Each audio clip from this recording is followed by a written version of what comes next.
Since wala si Honey, nasa meeting siya, ang topic natin ngayon ay siya. Char. Joke lang.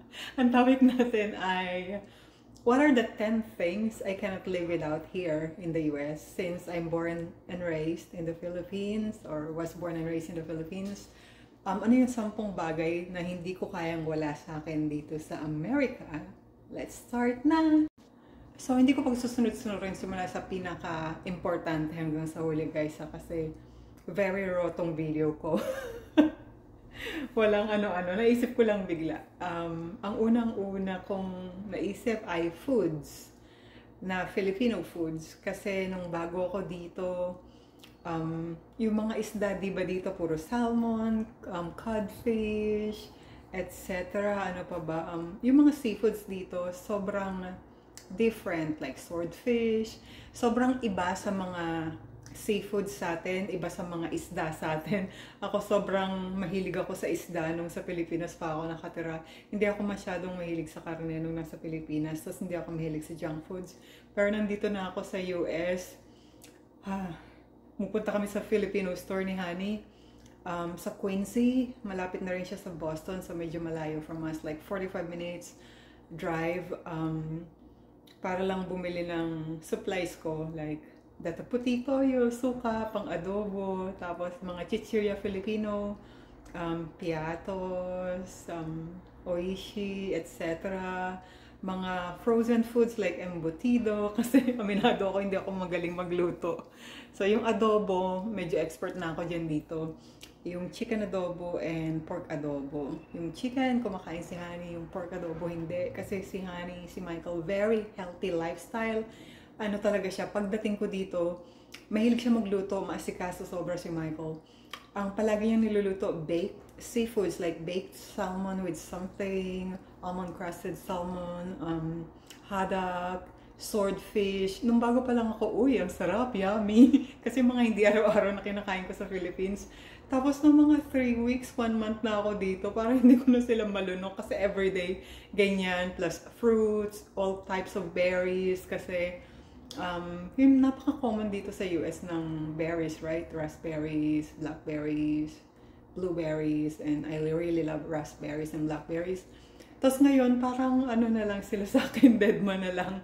Namimiss ko yung mga manggang hinog, yung mga ganyan. Kasi dito yung mangoes ay galing sa, usually like Brazil, Mexico. The best pa rin yung sa Philippines galing. Yung amoy, yung lasa, yung sweetness, oh my gosh. So, yan, pagkain, Filipino foods, unang-una. Hindi ko kaya mag-survive ng walang Filipino foods. Nung first year ko sa US, I think 9 months ako sa US, tapos pwede na akong bumalik sa Philippines to visit. Kasi meron na akong green card. Napansin ng lahat, ang payat-payat ko daw lalo. Tapos napansin ko rin sa mga videos ko doon, tsaka pictures, sabi ko, oh my God, I really lost a lot of weight that time. Kasi hirap talaga ako nun sa pagkain, guys. Kahit na may rice kami sa second, squirting toilet seat. So I'm very fortunate kasi si Michael, he's a very neat American. Sa bahay namin, dito sa Massachusetts, at saka yung unang bahay namin dito sa Massachusetts, at saka dun sa bahay namin ngayon sa Florida, parehong meron kaming squirting toilet seat. Yung toilet namin meron kaming tagahugas ng pet. Yeah, it would squirt water in your ass, which is very nice. Hindi ko na kailangan magtabo. Tapos everything, you just need to press something on the side, the button, tapos kung gaano yung pressure na gusto mo, and usually I would love it warm, pero rin cold, but especially in the winter, I would always have it warm, syempre. So ganyan, yun yung isa pa, kasi Filipino ako, malinis tayo, di ba? So yun, salamat sa Diyos na adapt din ni Michael yun from his travels daw in Asia. Nakita niyo may mga bidet, ganyan, pero para sa amin mas hygienic yung squirting toilet seat. Third, kotse, sobrang kailangan dito sa US. Hindi dahil sa gusto mo lang or something, pero it's part of everyday life. Like, bago pa lang ako dito, isa sa mga unang ginawa ni Michael ay i-enroll ako sa driving school kasi hindi naman ako nag-drive sa Philippines. Wala akong kotse dyan sa atin. So, I enrolled me in AAA driving school. Basically, yeah, I was with teenagers, 16-year-olds. So, noong una, oh my God, nakakahiya na ganyan. Napagkakamalan din naman ako with teenager that time. Pero medyo nahihiya ako kasi sila, especially yung mga lalaking teenagers, marurunong na talaga sila mag-drive. So, ako, Michael taught me how to drive. Pero kailangan sa driving school, mas okay kasi pag nakabili ka na ng car or something, requirements din kasi dito yung insurance, vehicle insurance and everything accident. So, kapag graduate ka ng driving school, mas less yung babayaran nyo sa insurance. So, yun. So, I have my own car now. Last year, my 40th birthday. Maybe one time I'm going to put a separate vlog about my car, Blinky. That's her name. And I love Blinky. So, that's the third. Sorry yung maingay guys I think, trash. Collector ng basura. Very high-tech dito yung pag-collect ng basura. Next time, pag naabutan ko, I'm going to catch a little bit of it sa video. So, ang fourth na tayo, no? Buti na lang madaldal ako. Ang fourth ay washer and dryer.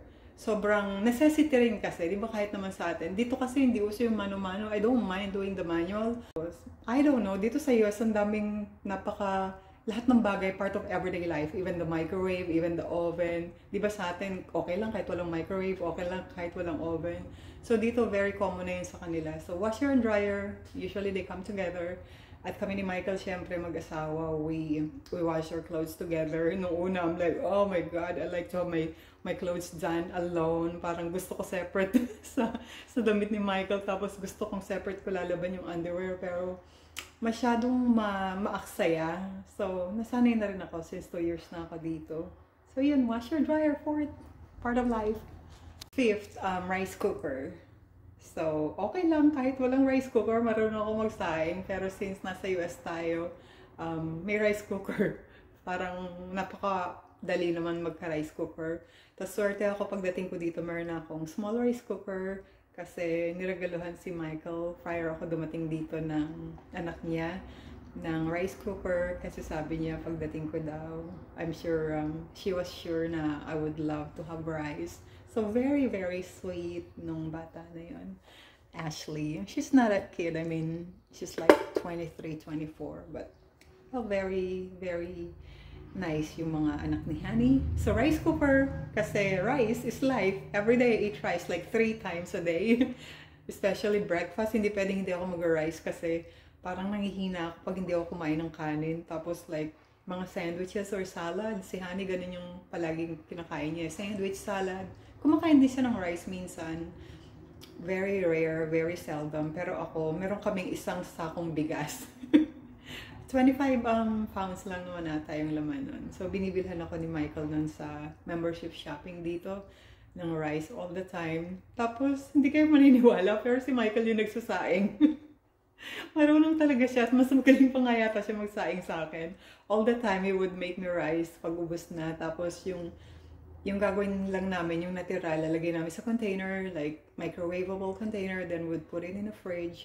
Tapos yun, tapos iinitin lang sa microwave pagkakain na ako.